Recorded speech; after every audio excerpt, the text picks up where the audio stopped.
오늘은 1년에 한 번씩 드리는 종료주일입니다. 초신자들을 위해서 잠깐 언급하면 종료주일은 예수님께서 마지막 일주일을 십자가에 달리시기 위하여 예루살렘에 입성하실 적에 백성들이 오늘 우리처럼 철이 없어서 믿음이 뭔지도 모르고 십자가가 뭔지도 모르고 예수님이 오시니까 로마에서 자기들을 해방시켜주는 유대인의 왕으로 영접을 하면서 그 당시에 종려나무 가지를 들고 흔들면서 왕으로 오신 예수님을 영접했다 해서 종료주일이라고 합니다. 속셈이 완전히 다른 거죠. 백성들은 왕으로 맞이했지만 예수님은 십자가의 죽으러 가는 고난의 시간이었다는 것이죠. 어쩌면 우리의 이야기와 이렇게 똑같은가 싶습니다. 예수님은 진리 자체이십니다. 그래서 예수님은 오류가 없으세요. 근데 그분이 하신 말씀이 진리인데 문제는 우리가 잘 이해를 못한다는 거예요. 성경을 읽다 보면 이해하지 못할 말이 제법 나와요. 우리하고 상식이 맞지 않아요. 가나안 땅에 들어가서 어린아이와 짐승까지 다 죽여라. 세상의 사랑이시라며. 그러니까 우리가 이해하지 못할 말씀을 들을 때 우리는 튕겨나갑니다. 그러나 우리는 그런 자세를 가져서는 안 되고 이 말씀이 어떤 용고이며 어떤 뜻인지를 해석하고 그걸 고지것대로 받아서 살아가려고 애를 써야 하는 것이 믿음이라는 거예요. 오늘 본문에서도 예수님이 이해할 수 없는 말씀을 하셨어요. 그건 무엇이냐? 너희들이 내 살을 먹고 내 피를 마시라는 거예요. 인육을 먹으라는 것인가? 당신을 뜯어 먹으라는 소린가? 도대체 이해가 안 가는 거예요. 이 말의 의미를 알기 전에 이렇게 말씀을 하시고 이렇게 해야만 하는 이유, 왜 예수님이 살과 피를 먹으라고 하셨는가? 이걸 먼저 한번 보자는 거죠. 자, 53절과 54절에 답이 있습니다. 다 같이 시작. 예수께서 이르시되 내가 진실로 진실로 너에게 이르노니 인자의 살을 먹지 아니하고 인자의 피를 마시지 아니하고 너희 속에 생명이 없느니라. 내 살을 먹고 내 피를 마시는 자는 영생을 가졌고 마지막 날에 내가 그를 다시 살리리니 나를 먹고 나를 마셔야 너희가 산다. 너희가 영생을 얻을 수 있다. 그러기 때문에 먹으라. 그렇게 말씀하시는 거예요. 사람에게 있어서 먹는다는 건 너무너무 중요한 문제입니다. 우리는 배고픈 세대를 지났어요. 옛 우리 어르신들이 배고픈 세대를 지내왔지요. 지금 이 시간도 굶어 죽는 사람이 태반으로 많습니다. 우리가 가끔 공익방송 광고 같은 거 보면 빼빼 말라가지고 아프리카에서 굶어 죽어가는 아이들의 화면이 나와요.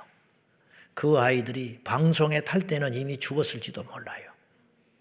얼마나 잔인합니까? 하루에 1,000원이면 영양 음식을 공급할 수 있대요. 그런다고 그거 혼내달라고 계속 광고 나오잖아요. 빼빼 말라가지고 눈은 흥 해가지고 죽어가요. 움직이지도 못해. 심지어는 먹을 걸 주는데 먹을 힘이 없어서 죽어요. 저는 그 화면을 볼 때마다 저들은 우리보다 악해서 저런 고통을 받는가? 절대 그렇지 않다. 우리는 하나님이 하신 일을 할 수 없지만은, 알 수 없지만은 저들도 소중한 영혼인데 저렇게 죽어간다. 그러면 나는 무슨 복을 받았나? 도대체 우리는 무슨 복을 받아서 저런 지경에 있지 않고 케냐의 아이들 4분의 1이 영양실조로 죽어가고 있습니다.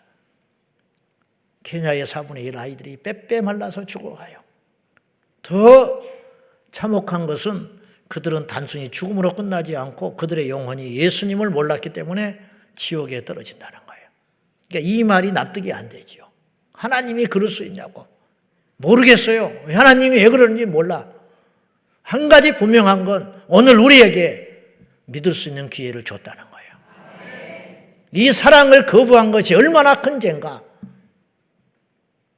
만약에 우리 중에 이런 엄청난 혜택과 기회, 먹을 것, 그리고 자유의사가 표현이 가능하고 무엇보다 예수를 믿을 수 있는 기회를 가졌음에도 불구하고 우리 교회를 그리고 다른 교회로 수십 년 어릴 적부터 다녔음에도 불구하고 두 눈 뜨고 지옥을 간다면 지옥에 똑같이 그들과 간다 할지라도 과연 그 억울함과 원통함과 고통은 얼마나 크겠는가 하는 것이죠.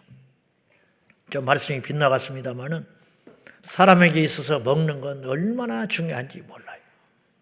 우리가 북한 그러면 굶어 죽는 나라 그리고 아오지 탄광을 이야기해요. 아오지 탄광이 제일 비참하고 고통스러운 것이다. 실제로 그래요. 그곳은 사상봉들만 모아놨어요. 반체제 인사들. 그래가지고 북한에서 식량 사정이 나빠지면 그쪽부터 이 배급을 끊어버려요. 그러니까 거기서 제일 먼저 굶어 죽어. 근데 아오지 탄광에서 탈출한 탈북자가 있었어요. 그분이 이렇게 이야기를 했어요. 그 참상을 이렇게 이야기했어요. 사람이 굶어 죽는다는 것이 얼마나 비참한 일이냐면 자기 동네에 젊은이가 하나 있었는데 배고픔을 참다 견디도 못하고 며칠을 못 먹고 말라 죽어가게 생겼으니까 스스로 철도가에 몸을 던졌대요. 죽어버리려고. 굶어 죽는 것보다는 철도가에 치여서 빨리 죽어버리는 게 낫겠다. 서서히 죽어가는 것보다. 답이 없어. 훔칠 물건도 없으니까. 근데 불행인지 다행인지 살았어. 근데 두 다리가 잘렸어요. 철도가 지나가가지고. 두 다리가 잘려서 이 사람을 질질질 끌고 가는데 얼마나 배가 고픈 것이 큰 고통인지 다리 아프다는 소리를 하지 않고 배고파 죽었다고 하더래. 우리는 안 굶어와서 몰라요. 사람에게 있어서 먹는 건 이렇게 중요하다는 거예요. 우리가 지금 체면차리하고 뭘 먹을 걸 양보하고 고상한 이야기를 하는 이유는 의식주가 어느 정도 해결됐기 때문에 그러는 거예요. 그것이 타격을 받으면 다 똑같아. 그래서 사마리아 성에 갇힌 이스라엘 백성들이 자식을 삶아 먹었습니다. 그래가지고 먼저 내 자식을 삶아 먹었는데 그 다음 날은 그 이웃의 자식을 삶아 먹기로 했는데 배가 차고 나니까 자기 자식을 빼돌렸다 이거예요. 그걸 왕한테 와서 고소했어. 이 억울한 일을 들어주라고. 이게 인간이야. 굶으면 눈앞에 보이는 것이 없다. 이런 뜻이죠. 근데 그런 모든 양식은 그때뿐이라는 거예요. 아무리 배불리 먹어도 그 다음날 되면 3끼, 3끼 안 먹으면 또 배고파. 그런데 그건 다 가짜 양식이기 때문이다. 너희들이 먹어야 할 이 땅을 살아가기 위해서는 음식이 필요하듯이 영원한 생명을 얻기 위해서는 참된 음식이 필요하는데 그것이 무엇이냐? 내 자신을 먹어라. 예수를 먹어라. 예수의 피를 마시라. 그러면 이 의미는 무슨 뜻이냐는 거예요. 알겠는데 그렇게 중요하다는 건 알겠는데 실제로 없는 예수를 우리가 뜯어먹을 수도 없는 것이고 있다 한들 예수님의 살을 우리가 어떻게 먹습니까? 그럼 이게 무슨 의미냐는 거예요. 도대체 56절을 보시기 바랍니다. 같이 보겠습니다. 시작. 내 살을 먹고 내 피를 마시는 자는 내 안에 거하고 나도 그의 안에 거하나니. 이런 뜻이구나. 화학적으로 우리가 어떤 음식을 먹으면 이론적으로 그 음식이 내 안에 들어오는 거죠. 들어와. 그러면 그 음식은 나와 하나 되는 거예요. 내 안에 있잖아요.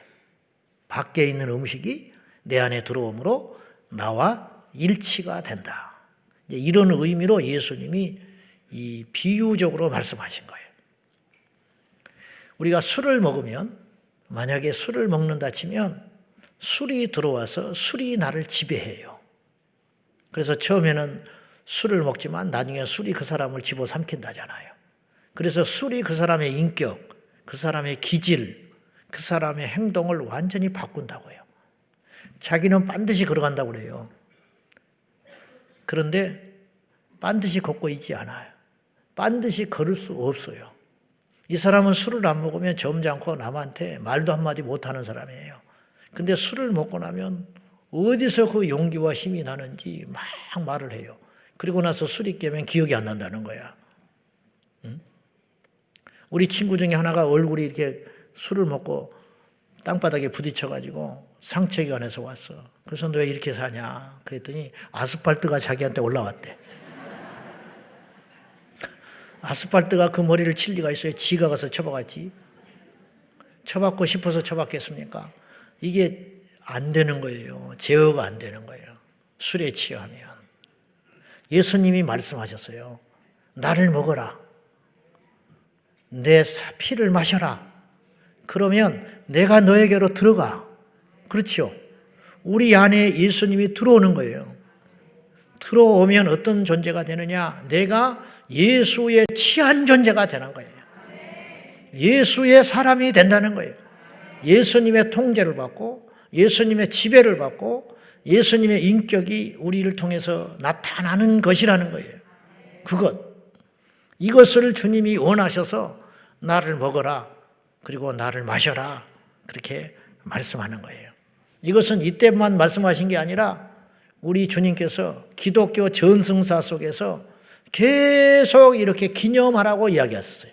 계속 이 예식을 행하거라. 그래서 주님께서 기념해라. 기념하라는 말은 무슨 말이냐? 실제로 한 번으로 끝나지 않고 예배 때마다 심하다 어떤 때만 되면 이 성찬 예식을 통하여 이 성찬 예식 자체가 중요한 게 아니고 우리 예수님께서 십자가에 달리시기 전날 잡히시던 밤에 예수님이 제자들과 식사를 하시면서 떡을 떼서 제자들에게 주시면서 이 떡을 먹어라. 근데 이 떡은 그냥 떡이 아니야. 내 살이야. 이 음료를 마셔라. 근데 이건 그냥 음료가 아니야.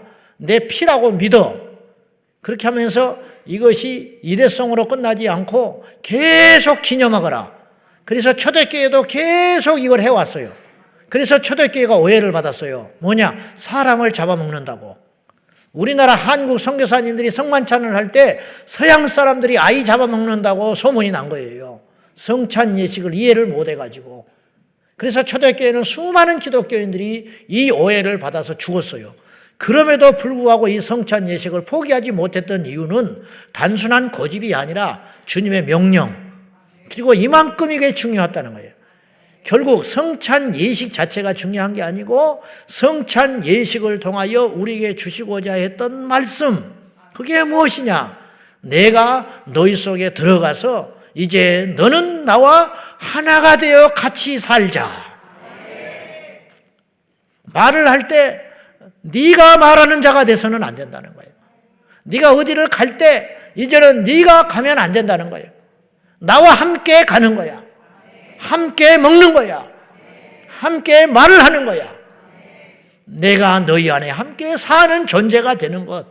이것이 바로 예수님의 소원이었다는 것이에요. 앤드류 모레이는 19세기 남아프리카의 성자로 불리우는 분인데 이분이 주 안에 거하라 라는 책에서 이렇게 말씀을 했어요. 우리 정통 교회에서는 주님과의 살아있는 연합, 즉 그리스도 안에서 거하는 것, 그리고 주님이 우리 안에 들어와서 살아 계시는 것, 이것에 대한 매일의 체험이 강조되지 않고 있다. 그 대신 주님의 십자가의 보혈을 통한 용서와 구원의 문제는 많이 강조되고 있다. 만약에 많은 사람들이 주님과 연합하여 사는 삶을 깨닫고 그 말씀을 그렇게 귀한 줄 알고 살았다면 이 세상이 얼마나 많이 달라졌을까. 그렇게 탄식을 하는 내용이 나와요. 이 지적은 얼마나 올바른 지적이냐 이 말이죠. 지난 주의 말씀도 우리가 들었지만은 답게 살지 않는다. 예수님이 우리 안에 들어오는데 그럼 필연적으로 우리는 이런 질문을 쉬지 않고 해봐야 돼요. 예수님이라면 어떻게 하셨을까? 예수님이라면 지금 이 순간에 이런 선택의 상황에서 어떻게 하셨겠냐? 제가 금요일 날 저 혼자 솔직히 자신은 없어요. 근데 예배 전에 제 안에 그런 마음이 들었어요. 내가 다시는 남한테 싫은 소리 하지 말자. 내가 다시는 다른 사람한테 마음 아픈 소리 하지 말자. 혼자 그렇게 결심을 했어요. 솔직히 지켜줄지 안 지켜줄지는 모르겠어요. 저는 제 자신을 알아요. 여러분이 저를 볼 때 아직도 미흡한 면이 많겠지만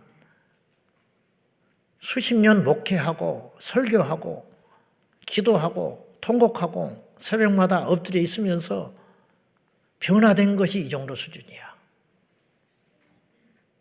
갈 길이 아직 멀어요. 음식이 우리를 더럽게 하는 게 아니에요.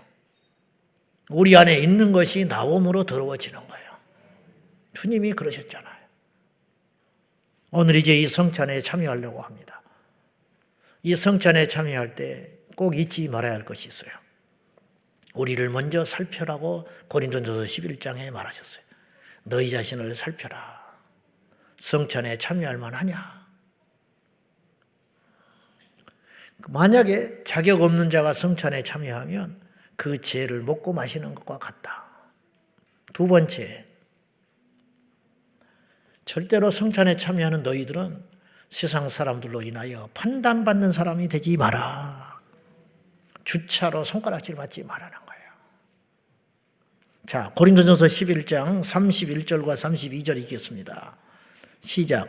우리가 우리를 살폈으면 판단을 받지 아니하려니와 우리가 판단을 받는 것은 주께 징계를 받는 것이니 이는 우리로 세상과 함께 정죄함을 받지 않게 하려 하시며 우리가 먼저 우리를 잘 살폈으면 세상으로부터 그런 욕을 안 먹을 거야.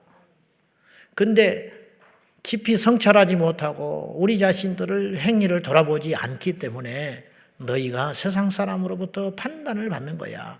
근데 그런 판단을 받을 때 사탄의 공격이라고만 말하지 마. 그건 하나님의 징계일 수도 있는 거야. 하나님이 세상에 믿지 않는 자들을 통해서 우리를 망신 주고 있다라는 생각도 해보라는 거예요. 이스라엘이 잘못하면 하나님이 주변의 국가들을 통해서 이스라엘을 때렸어요. 그런 것처럼 이 땅에 우리 교회가 신앙인들이 목회자들이 짓밟히고 세상의 언론에서 욕을 먹는 것으로 억울해하지만 말고 마귀의 공격이라고 해가지고는 도무지 답이 안 나온다. 그렇게 생각하지 말고 혹시라도 하나님이 그들을 통하여 우리에게 깨닫게 하시려고 그렇게 손가락질을 하고 지적질을 하고 징계하는 것인지는 왜 알지 못하냐. 그렇게 이야기하는 거예요. 말씀 맺겠습니다. 이제 우리가 성찬에 참여하려고 합니다. 단순한 예식으로 생각하지 말고 오늘 이 성찬에 참여함으로 실제로 우리가 무엇을 믿어야 되느냐. 이 떡이 아니고 이 잔이 아니고 예수님이다. 예수님의 살과 피가 내 안에 들어오니 나는 이제 어떻게 살아야 할 것인가. 믿음은 이렇게 중요한 것인데 믿으면 역사가 일어나는 것인데 오늘 예배를 믿음으로 참여하는 사람이 있어요. 그러나 주일날 한 번 와서 때우는 것으로 생각하는 사람이 있어요. 그러니까 예배 시간에 발을 꿰고 앉아 있는 거예요. 팔짱을 끼고 졸고 앉아 있는 거예요. 지겹게 여기는 거죠. 그러나 이 예배를 하나님이 임재하는 시간으로 느끼는 사람이라면 그렇게 참여하지 못할 거예요. 이것이 교회입니다. 교회라고 믿는 사람은 쓰레기를 바닥에 버리지 못하지요. 그러나 이걸 건물로 생각하는 사람은 얼마든지 그럴 수 있습니다. 여러분이 하나님의 자녀요. 여러분 안에 예수님이 계시다고 믿는 사람은 세상에 나가서 손가락질 받고 비판받을 행동을 하지 못하는 것이죠. 그러나 그 의식이 없는 한 나도 사람이다. 인간이 어찌 완전할 수 있냐. 이렇게 하면서 막 살아가게 되는 것이죠. 그리 살지 말자는 거예요. 자, 예수께서 우리 안에 들어오심으로 결국 하시고자 하는 일은 뭐냐. 우리를 통하여 당신이 나타나시기를 원하시는 것. 우리 제자광성께 온 성도들이 이 은혜와 결단이, 그리고 오늘 성찬에 참여하기 전과 후가 완전히 달라지는 은총이 있어지시기를 축원합니다. 기도하겠습니다. 주여, 이 시간에 성찬 예식을 통하여 우리 안에 들어와 주옵소서. 그리고 분명히 우리이지만 우리가 아닌 예수님이 사는, 우리가 아니라 예수님이 나타나는 믿음의 역사가 일어나게 하여 주옵소서. 예수님의 이름으로 기도 올리옵나이다. 아멘.